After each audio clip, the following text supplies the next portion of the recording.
Hey guys, what's going on? Welcome back to the channel. Thank you for all of the views on my last video. Today, unfortunately, we're actually going to be talking about something a little bit more sad, and that is the sorry state of the UFC in the Paramount era. Now, I admit, January, Justin Gaethje versus Paddy Pimblett, banger. Volkanovski Lopez 2, terrible. I really think they need to give Lopez another fight. Let's do Volk Lopez 3, maybe 4 and 5. Honestly, I'd love to see it. I'm sure there's a lot of fans out there that would love to see that as well. Charles Oliveira, Max Holloway, boring fight, but hey, that's all right. The main events have been like okay-ish. I guess 1 out of 3 is not bad, right? Not terrible, but these fight nights, guys, the fight nights have been garbage, except for UFC Mexico. For some reason, I really liked Vallejos Emmett. Now, you could say, Emmett's washed up and whatever, and I'll probably make a video about that fight, but low key, I think Vallejos is a problem, so I enjoyed watching him, right? The Sean Strickland Fluffy was also another good, entertaining fight, but the rest of these have been like really, really bad. And so I wanted to take a journey back. Let's take a look back in time, go back in time, and take a look at some of the other UFC London cards. Now, before I get into this, basically everybody is either like, "Wow, we really missed the old UFC cards or the old UFC London cards. These were really, really good fights." And then everybody else is like, "Well, these are also garbage cards." So let me know what you guys think down in the comments below. I'm going to try to respond or like every comment. So let me know what you guys think. So looking back to this one, we got Blades versus Aspinall. Okay, you got some names there. We got Hermanson versus Curtis. Okay. Pimblett versus Levitt. I think Paddy was unranked during this fight. So, a while ago. And then the rest of these guys, do you really know who they are? Like obviously you're going to have like a lot of London fighters and stuff, but I don't know who the rest of these guys are. So maybe just like a mid card. We'll see. We got the Volkov versus Aspinall fight. Okay. Allen versus Hooker. All right. Pimblett versus Vargas. Okay. We got a sneaker, like a sneaky. I'm not sure if he was unranked at this time or just like a low rank. You got a sneaky Taporia versus Herbert. Like now everybody knows who Taporia is. And again, okay, you got Pavlovich, but then again, you really don't know. Okay, Mokaev. All right, fine. So this one's a little bit better, but like a lot of these people, you don't know who they are. And then this is the one that was last year. We got Edwards versus Brady. I feel bad for all the Edwards fans out there, man. Like, what a fall from grace. Like he's still a good fighter, but that point, you feel for him. Like watching him, the Prates knockout, you feel for him. Anywho, okay, we got Blackowitz versus Olberg. Okay, pretty good. We got Olberg. Olberg's about to fight Giri Prohaska for the undisputed light heavyweight. So there we go. We got Holland. Okay, Nelson Holland. Okay, not bad. Not bad. Not recognizing these guys. I'm a little bit of a casual. It's okay. We got now. This is a sneaky pick, guy. This okay. So maybe the last years have been pretty good. We got a sneaky Lerone Kavanaugh or Loner Kavanaugh, however you say his name. He might be the next flyweight contender. I think they already have Tatsuro Taira signed. So we're gonna see that whether we like it or not, But Kavanaugh might be in line, I'm not sure if they're going to give Pantoja the next fight on whoever wins. He slimed out Taira like really, really badly. So if Taira wins, I don't know if they make that fight or not. Maybe they do. I think if Van wins, then they probably are going to give Pantoja the first fight back. But Kavanaugh's going to be a problem. Like he's going to be a real problem. I think he said he wanted Brandon Royval for his next fight. So sneaky pick on the prelims there. But now, unfortunately, we have to get into the main card. Did any of you guys like these fights? Did anybody like these fights? And I'm gonna go through some of them. I was kind of half watching this, half watching March Madness. For us in the States, let me drop drop literally your entire bracket picks down in the comments below. If you're a USer. But so we had the first fight here in Carolina, weighed in 9 pounds overweight. Like I think they were supposed to fight at 135. Yeah, bantamweight.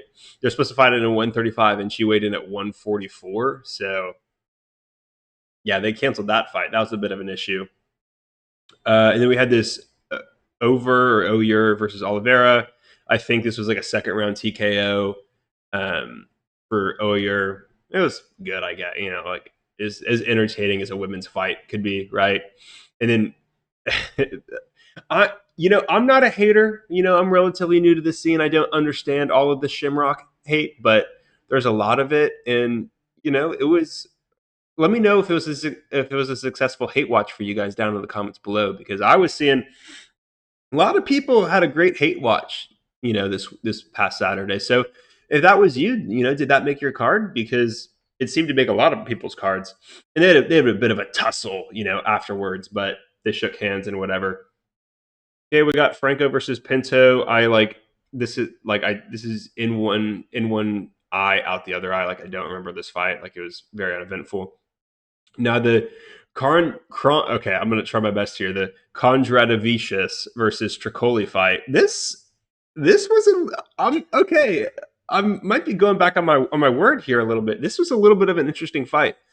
Obviously, Tricoli is like not a good fighter, right? Like he should probably be banned from the UFC.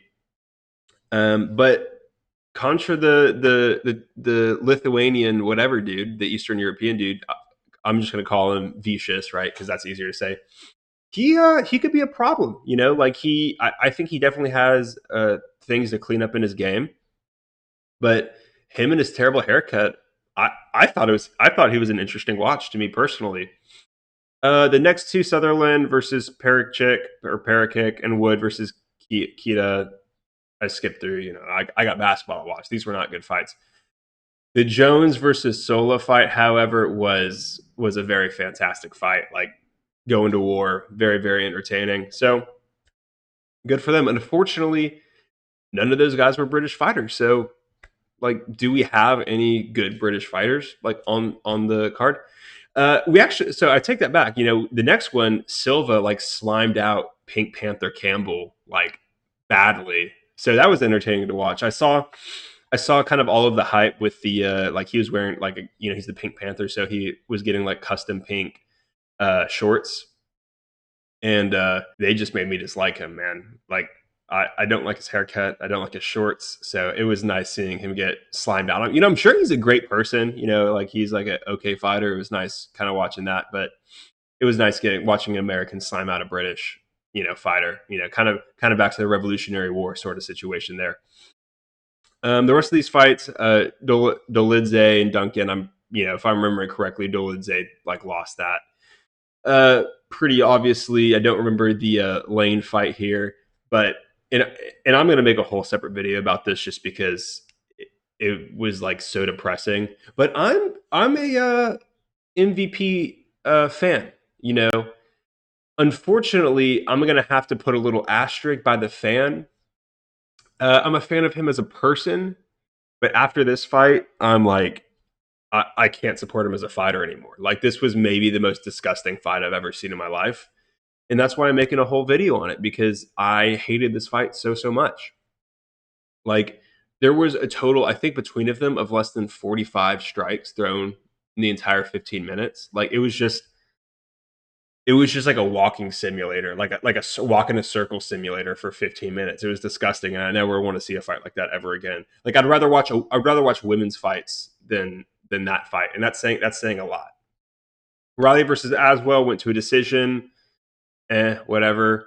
And then the Evloev Murphy fight was tragic. Like Murphy got completely robbed there. I scored it, and if you guys want, like, drop a comment. I'll make a video just like on this fight alone. But I had Murphy winning the first two rounds, obviously, maybe the third round, and then Evloev also winning the fourth and fifth, right? So that would be a Murphy win, right? 48-47. But if you have Evloev winning the third round, I think winning the first and second rounds for Murphy is pretty uncontroversial. Like, let me know if you guys think that Evloev, like, I saw there's some debate on Evloev maybe winning the first round, but I don't know. I think Murphy wins that. So even if you have Evloev winning the third round, he had the point deduction, which would bring him down from 48-47 to 47-47. So I think this was a robbery. I'm not sure if you can say if you're robbed of a tie, then it's a robbery. So maybe you'd say, like, I don't know, something else. But yeah, I don't have Evloev clearly winning this fight. Obviously, I think, like, as you get further into the fight, like, he's winning 4-5, he's dominating. So I think obviously he's the better fighter. But just from a scorecard perspective, I don't have him winning. Like, I have either a tie or Murphy winning. So let me know what you guys think about that down in the comments below. There's like a ton of controversy surrounding that one. So let me know who you guys have winning. Let me know what you guys think about the evolution or the de-evolution of the UFC card as a whole in London. Let me know what you guys think about this most recent one. You know, all of the comments that you guys leave help out my channel. Any likes or subscriptions that you guys do help as well. And, you know, I'm still a new channel, so trying to rise and grind, you know, for White Boy Summer, trying to get my money up. So, you know, please like and subscribe. And with that being said, thanks for watching. I'll catch you guys in the next video.